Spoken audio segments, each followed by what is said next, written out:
अजदहा के मुंह में 4 साल। मुल्ला ज़ईफ की लिखी हुई इस किताब के बारे में आपको बताएंगे जो उन्होंने बदनाम ज़माना जेल गोंतानामो बे में गुजारे हुए वाक़यात के बारे में लिखी है। देखने सुनने और चाहने वालों को इम्तियाज गुलामी की तरफ से अस्सलाम वालेकुम। आप देख रहे हैं अपना पसंदीदा चैनल यूके स्टार टीवी। साहिबो, जैसा कि मैं अक्सर कहता हूँ कि किताबें पढ़ने का मुझे शौक है और अच्छी किताब तो मेरी कमजोरी है। काले दौर के दोस्त अक्सर जब कभी हम सैर सपाटे के लिए जाते तो उस रास्ते से नहीं गुजरते थे जहां पे कोई किताबों की दुकान हो। मेरे बारे में फिक्रा बड़ा मशहूर था कि भैंस पानी में चली जाए या इम्तियाज किताबों की दुकान में चला जाए, दोनों का बाहर आना बहुत मुश्किल है। उम्र के साथ साथ ये शौक बजाय कम होने के बढ़ता गया। आज भी जब तक किसी अच्छी किताब का मुतालिया ना कर चुकूं नींद नहीं आती। पिछले दिनों मुझे एक किताब पढ़ने का इत्तेफाक हुआ। पश्तो जुबान में बेसिकली ये लिखी हुई किताब थी जिसका किसी ने उर्दू तर्जुमा किया था। उसका नाम था अजदहा के मुंह में 4 साल। ये किताब मुल्ला ज़ईफ ने लिखी थी। मुल्ला ज़ईफ 2002 से लेके 2006 तक पाकिस्तान में तालिबान की तरफ से अफगानी सफीर रहे। 2006 में इन्हें अमेरिका के हवाले कर दिया गया। मुल्ला ज़ईफ ने जो अपनी किताब में लिखा है मैं उसी को कॉपी करता हूँ। सही या गलत के जिम्मेदार वो खुद हैं।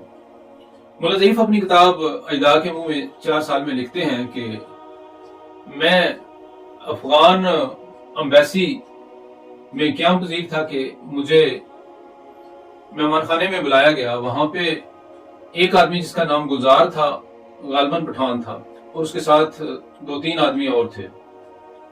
उन्होंने मुझे बुलाया और इंतहाई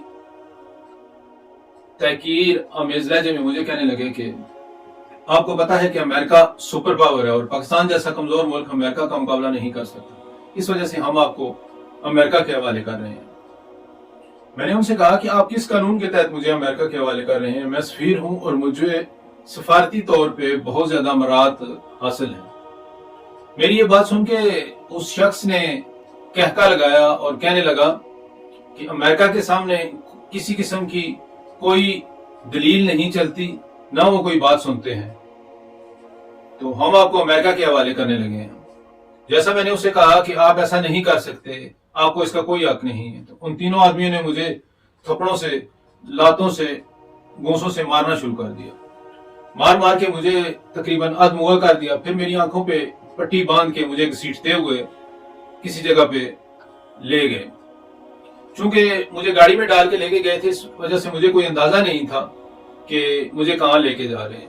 फिर एक जगह पे उन्होंने मुझे पटका, कोई पुख्ता फर्श था, वहां पे जैसे मैं गिरा तो इन्हीं आदमियों ने कहा, जो अंदाजे के मुताबिक 10, 12, 14 हो सकते हैं, कि ये लो अमेरिकन सामने आपका मतलूबा बंदा आपके हवाले कर दिया है। अमेरिकन ने इंग्लिश में थैंक यू कहा कि बूटों से मुझे मारना शुरू कर दिया और इतना मुझे मारा कि मेरे सारे के सारे कपड़े फट गए और मैं बिल्कुल नंगा हो गया। इस वक्त अचानक एक अमेरिकन फौजी का के बूट का ठुड्डा लगा तो मेरे आंखों की पट्टी उतर गई। तो मैंने देखा कि एक साइड पे पाकिस्तानी फौजी ये सारा मंजर देख रहे थे। मुल्ला ज़ईफ को फिर पेशावर के रास्ते अफगानिस्तान लाया गया, जहां पे उस वक्त अमेरिका की हुकूमत थी।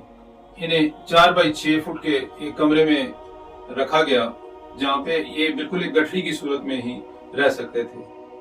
बकौल मुल्ला ज़ईफ इन्हें 24 घंटे में सिर्फ 2 घूंट पानी दिया जाता, लेकिन उन्हें ये इजाजत नहीं थी कि वो पानी से हाथ गीला करके अपने चेहरे पे फेर सकें। एक बार उन्होंने ऐसा किया तो इन्हें अगले 2 दिन तक पानी नहीं दिया गया। बकौल मुल्ला ज़ईफ के इन्हें वॉशरूम की सहूलत भी मुयसर नहीं थी। कई हफ्तों तक वो उसी छोटे से कमरे को वॉशरूम के तौर पर इस्तेमाल करते रहे। फिर कुछ अरसा बाद इन्हें बगराम जेल में शिफ्ट कर दिया गया। यहाँ पे भी इन पे बहुत ज्यादा जुल्म हुआ। इसके बाद कंधार जेल में रहे। यहाँ पे भी ऐसे ऐसे जुल्म इनके साथ किए गए कि जिसका कोई अंदाजा नहीं। انہیں ہر طرح سے جسمانی اور ذہنی تشدد کا نشانہ بنایا گیا. کئی بار انہیں یہ کہا گیا کہ یہ سور کا گوشت ہے، اگر آپ نے کھانا ہے تو کھا لو، ورنہ آپ کو کھانے کے لیے کچھ اور نہیں دیا جائے گا.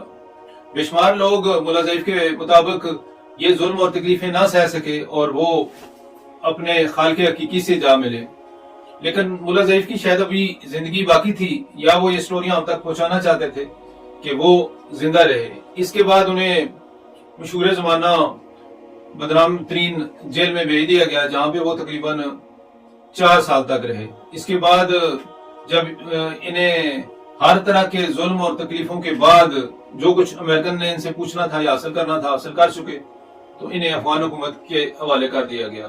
اس کے بعد ملا ضعیف آج کل افغانستان کے ایک چھوٹے سے دیہات میں ایک گمنام سی زندگی گزار رہے ہیں.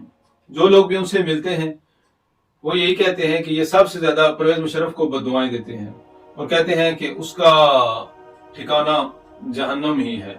ساتھ یہ بھی کہتے ہیں کہ ایک چال شیطان چلتا ہے اور ایک چال رحمان چلتا ہے، ہمیشہ رحمان کی چال ہی کامیاب ہوتی ہے. افغان ایک ایسی قوم ہے جس نے اپنے دور کی 3 سپر پاورز کو شکست دی. پہلے جب برٹش امپائر، جس کے دور میں سورج غروب نہیں ہوتا تھا، اس کو انہوں نے شکست دی. پھر یو ایس ایس آر کو تباہ کیا، اور ابھی امریکن بھی افغانستان سے دم دبا کے بھاگ چکے.